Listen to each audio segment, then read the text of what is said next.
Hi guys, welcome back with me again in this channel. On today's video, I'm gonna share to you a tutorial on how to flip an elements in Canva. So here I've already add an image and also an elements in my design, and if you want to flip them, you can just click on the elements that you want to flip, and then at the bottom of the editor page, just swipe until you find the flip option right here.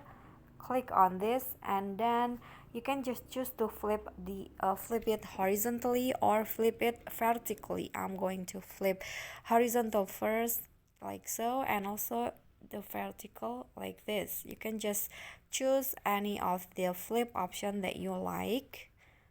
Okay, I'm going to use this, and also you can use this to flip an element like this. I'm going to flip this arrow like this. Okay, it's so easy. Okay, you can just go back.